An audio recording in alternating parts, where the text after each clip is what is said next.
Israel युद्ध से जुड़ी एक बड़ी खबर। न्यूज 18 इंडिया की टीम इस वक्त गाजा और इजरायल के बॉर्डर पे है और आज देर रात तक कोई बड़ी डील का ऐलान हो सकता है बंधकों की रिहाई को लेकर इजरायल और हमास के बीच।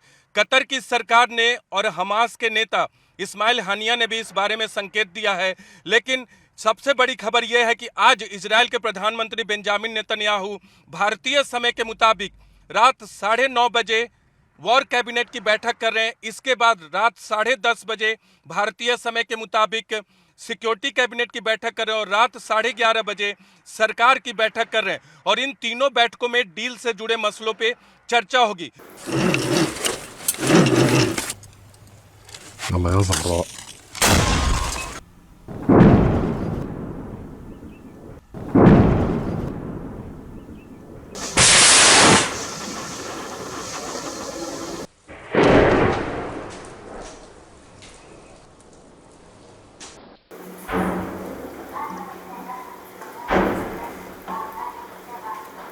जो शुरुआती खबरें अब तक आई है उसके मुताबिक 4 से 5 दिनों के लिए इजरायल डील के मुताबिक युद्ध को रोकेगा और उसके बदले में 50 बंधकों की रिहाई करेगा हमास।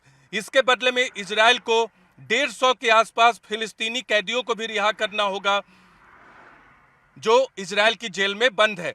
50 बंधकों की रिहाई जो होगी उसमें ज्यादातर महिलाएं और बच्चे शामिल होंगे।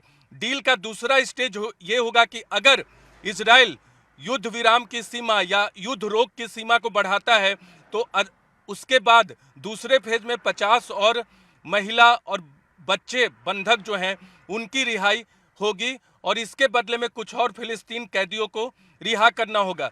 इसके अलावा इजरायल की तरफ से मानवीय सहायता अधिक भेजी जाएगी।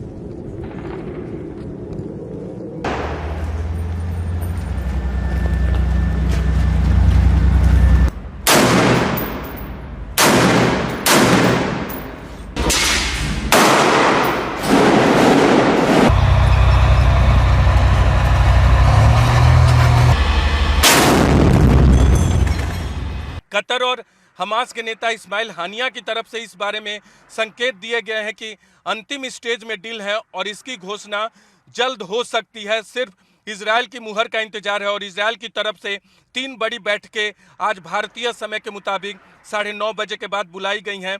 वॉर कैबिनेट जिनमें 5 लोग मौजूद हैं, सिक्योरिटी कैबिनेट जो कि इनर कैबिनेट है, सुरक्षा से जुड़े मसलों को देखता है, और सरकार की बैठक में बेंजामिन नेतन्याहू सरकार से जुड़े लोगों को तमाम जानकारियां देंगे।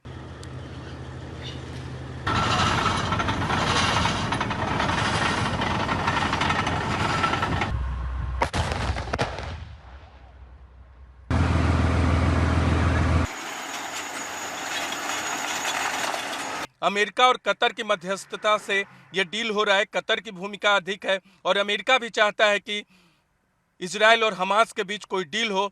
तो उम्मीद इस बात की है कि 240 बंधक जो इस वक्त हमास के कब्जे में हैं उन्हें लेकर कोई डील आज हो सकता है, उसकी घोषणा हो सकती है और जिसका लंबे समय से इंतजार था वो इंतजार आज खत्म हो सकता है।